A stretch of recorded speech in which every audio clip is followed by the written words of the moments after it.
Kerron sulle tarinan mun syvimmästä seikkailusta. Halusin ymmärtää kohtaloani paremmin. Mä tiesin, että tie kulkisi sisäänpäin.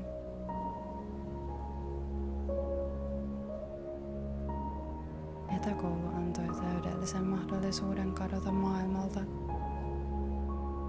ja lähteä matkalle esi-isieni maahan.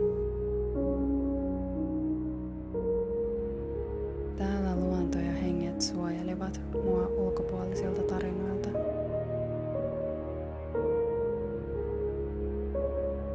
Tunsin olevani turvassa, kun hiljaisuus lopulta tuli. Kaikki alkoikin nousta pintaan.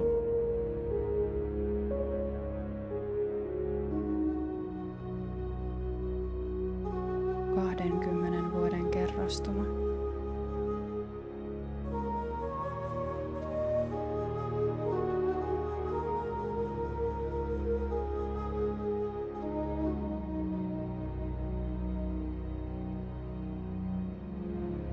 Mä en olisi ikinä osannut odottaa,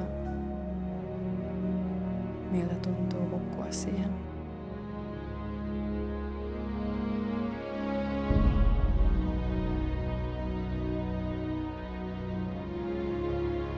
Jos mä haluan vapautua,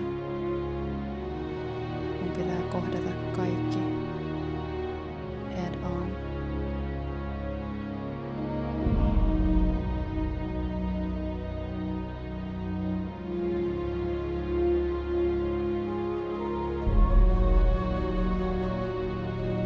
Niin mä päätin sukeltaa vielä syvemmälle.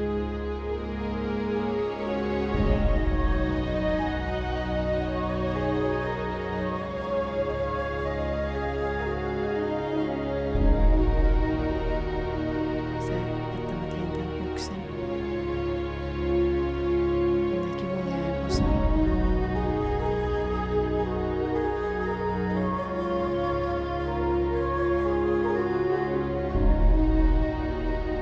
Juuri sitä mä olinkin tullut hakemaan.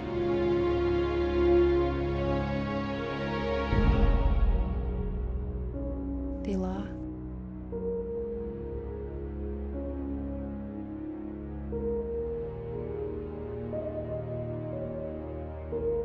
Mä opin kuulemaan oman ääneni. Se raivasi sisälläni tilaa uusille tunteille, uusille mahdollisuuksille, seikkailuille ja vapaudelle.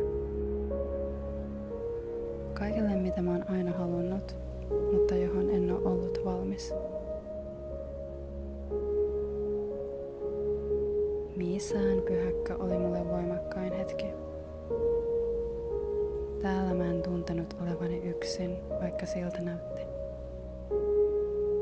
Yhteydet, kohtaamiset, katseet. Nykyään kaikki tuntuu kohtalonomaiselta. Mä olin niin onnellinen siitä, että mä sain olla olemassa. Tuntuu, että mun elämä on vasta alkanut.